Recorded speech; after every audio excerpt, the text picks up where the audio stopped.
Jekyll Island is where the Federal Reserve banking system was birthed and conceived. And at one time when it was functioning in the 1900s up to the 20s and 30s, some say 1/3, some say 2/3 of the world's wealth would vacation on that island. Mm-hmm. It was the highest conglomeration of wealth in a single place very often anywhere in the world back in the turn of the century. So it just seems like a little island that's not anything significant at all now, but it's amazing to see the financial side of the history of that spot. And so I'm sitting there looking at some of the things that he's telling, and just thinking about some of the things he's telling me. We went out and walked around, and he showed me some of the cottages that had been restored, and the club itself, and the tennis courts, and they had a pier where the boats would come up, and he's just kind of showing me the grounds, and then we go to the museum. And he's talking a lot about the financial stuff and the guys that built it, and each cottage was, marked and named. Some of them had been restored, some of them didn't exist anymore, but they had like a sign that this is where this one was, and that one was built by J.P. Morgan, that one was Rockefeller's, and, that one was they had each one of them named. Well, they're all kind of native names, and then they're all, got some kind of a plaque on who the financial mogul was that had built them. And they're not really elaborate, luxurious mansions. They're just simple cottages for the most part, which was kind of interesting to know that the richest people in the world built them, and they were very low-key and almost like a, cabin in the woods instead of a luxurious house like you'd expect. And they all had Indian names. So I started asking him about the Indian history of the island, and he lit up. He just was like, that's what he really wanted to talk about because he loved the Indian history. And so he takes me back to the museum, and he said, we got a lot of stuff on the Indians. He said this was actually like the government main community for a tribe of Indians that don't exist anymore. And that tribe was called the Timucas. And I said, well, that's interesting. My name's Tim. And anyway, I didn't know anything about the Timucas. I'm from Oklahoma. I've learned a lot of Native history, and I have some Native bloodline, but I did not know anything about the Timucas. So I just asked him, please tell me everything that you can tell me about them. There's something about the natives that I feel like I need to know. So he said, well, the Jekyll Island Club was actually built on top of everything that the Indians had. So they just kind of wiped the village out and built the club on top of it. So wherever the chief's house was, there was a cottage now. Wherever the council house was, there was now the Jekyll Island Hotel. And he said everything that's built and visible today is actually sitting right on top of something that was significant in the Indian village when it existed. So he said the fact that this whole place had to go into ruins and then be rebuilt and become an archaeological state park, he said it's actually helped us identify the native history because the club itself had almost erased that. Mm-hmm. And so I said, well, let's look at the museum. I want to see some of the Indian stuff. So we're looking at arrowheads and spear tips and, just artifacts that they had found and pottery shards and things and seashells that they had had. And he's showing me all their stuff in the museum. He shows me some fragments of a weapon that was like an unusual bow. And when I say unusual, I mean that it was like a double curved bow. And that was a very unusual shape of a bow for a native tribe. I had never seen that shape before with an American Indian tribe. And I've seen a lot of bows and arrows. So I asked him, I said, this seems unusual. I've not seen this before. In Oklahoma, every native tribe, the bows would look like a single bow or just a single curve. I said, this is quite extraordinary, especially as far back as this tribe was. So he said, yeah, we found a lot of weapon-type artifacts that we've not seen with other tribes. And I said, well, how do you know these were Native Americans? Maybe they were from somewhere else. He said, oh, no, they were the Timia, because they're well established along the Florida and Georgia coast, and he said we got a lot of stuff in 3 or 4 states about them, and they were quite prolific at one time. So he said, we know they're Native Americans. I said, well, all right, what else you got? He said, well, we got some skeletons. He said, do you want to see the bones? And I said, well, yeah. That sounds, don't get to see a skeleton very often. I said, are they where we can actually see them, or are they buried? He said, no, they're visible. So they had a burial site that they had been very respectful for when they built the museum. When they found a burial site, they didn't move the bones. They left them where they were, and they just uncovered them to where they were visible, and then they built the museum on top of them.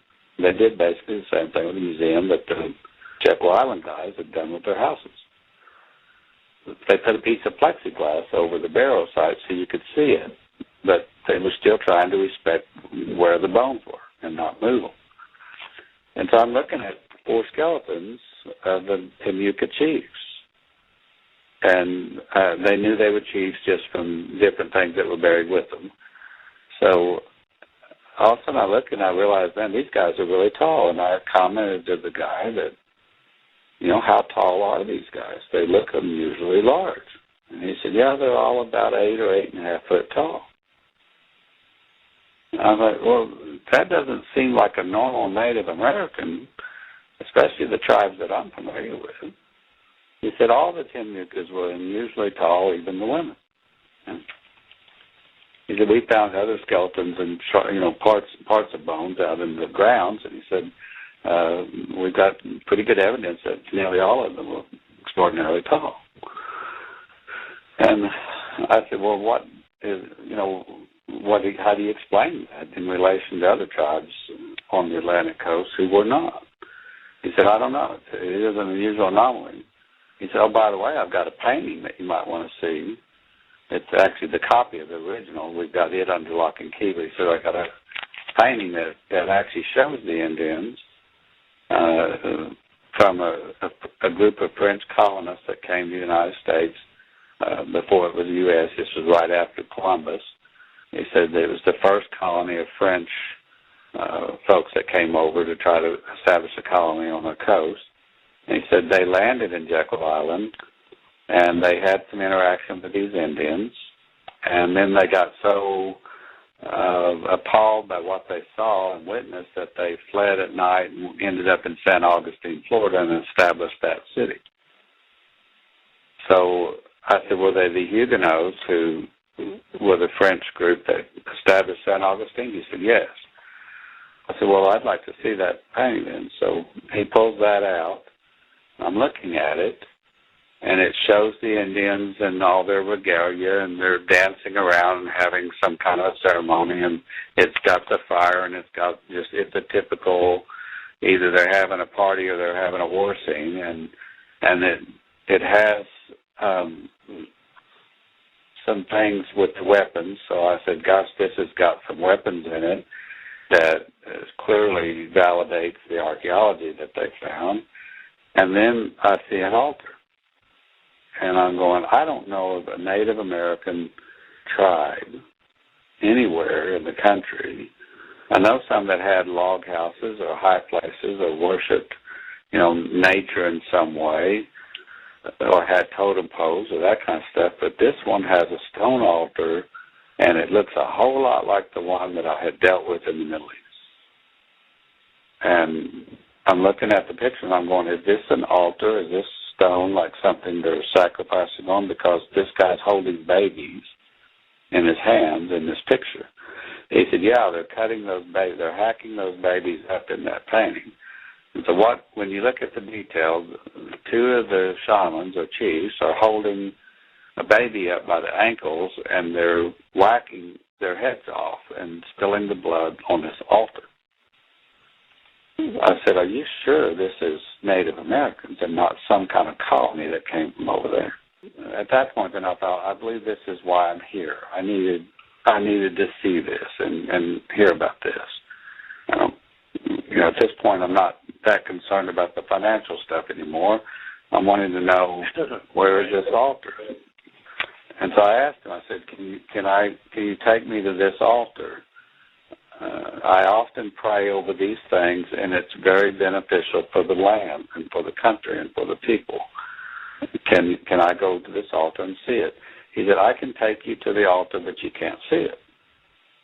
And I said, why can't I see it? Is it buried? He said, no, it's not buried, but it has a house built on top of it. I said, who would be crazy enough to build their house on top of a blood sacrifice altar? He said, well, Rockefeller was. I just okay. Can we go there? And he said, yeah, it's just a short walk. Come on. And we've actually, I'd already walked by it. So he said, I've got the keys. He said, normally nobody can go in.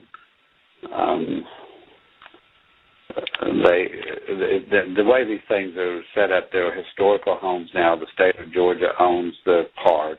They lease out to another group, the hotel, to run, but the houses are maintained on the National Historical Register, and they're part of the state park. So you can't go in any of them without a guided tour or permission, but you can go look in the windows and walk on the porches and walk all around them. And they're set up inside just like they were when they were actually being used back in the 20s and earlier. So we go over there, and he's got the keys, though. So we go into the house, and he takes me into the parlor, and he says, well, I know you're a praying guy, so you probably would like to have a little time to pray. He said, you're standing right on top of the altar right now. This is the room that is built on top of it. He said, I'm just going to go over here and sit down for a few minutes and read the newspaper, and I'll let you pray and do whatever you need to do. The room that they were sitting in when they drew up the entire legislation and plan to pass it that became the Federal Reserve Act. So this was the conception of the Federal Reserve banking system, on the parlor sitting on top of a blood sacrifice altar.